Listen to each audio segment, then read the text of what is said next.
Genesis 14.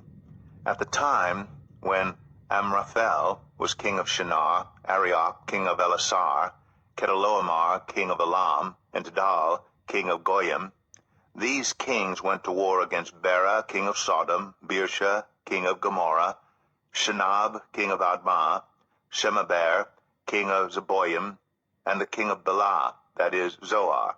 All these latter kings joined forces in the valley of Siddim, that is, the Dead Sea Valley. For 12 years they had been subject to Chedorlaomer, but in the 13th year they rebelled. In the 14th year, Chedorlaomer and the kings allied with him went out and defeated the Rephaites in Ashtoreth Karnaim, the Zerzites in Ham, the Emites in Shaveh Kiriathaim, and the Horites in the hill country of Seir, as far as El Paran, near the desert.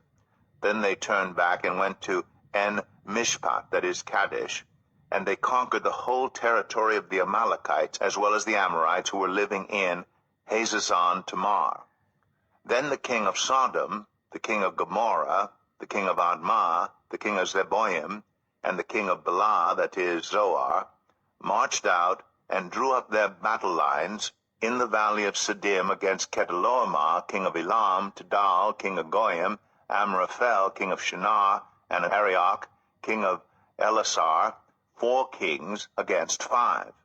Now the valley of Siddim was full of tar pits, and when the kings of Sodom and Gomorrah fled, some of the men fell into them, and the rest fled to the hills.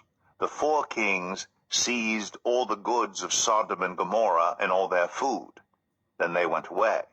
They also carried off Abram's nephew Lot and his possessions, since he was living in Sodom. A man who had escaped came and reported this to Abram the Hebrew. Now Abram was living near the great trees of Mamre, the Amorite, a brother of Eshcol, and Aner, all of whom were allied with Abram. When Abram heard that his relative had been taken captive, he called out the 318 trained men born in his household and went in pursuit as far as Dan.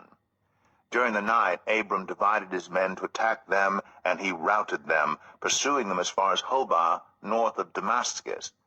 He recovered all the goods and brought back his relative Lot and his possessions, together with the women and the other people. After Abram returned from defeating Chedorlaomer and the kings allied with him, the king of Sodom came out to meet him in the valley of Shaveh, that is, the king's valley. Then Melchizedek, king of Salem, brought out bread and wine. He was priest of God Most High, and he blessed Abram, saying, "Blessed be Abram by God Most High, creator of heaven and earth, and praise be to God Most High, who delivered your enemies into your hand." Then Abram gave him 1/10 of everything. The king of Sodom said to Abram, "Give me the people and keep the goods for yourself." But Abram said to the king of Sodom, with raised hand, "I have sworn an oath to the Lord, God Most High, creator of heaven and earth, that I will accept nothing belonging to you, not even a thread or the strap of a sandal, so that you will never be able to say, 'I made Abram rich.' I will accept nothing but what my men have eaten, and the share that belongs to the men who went with me, to Aner, Eshcol, and Mamre. Let them have their share."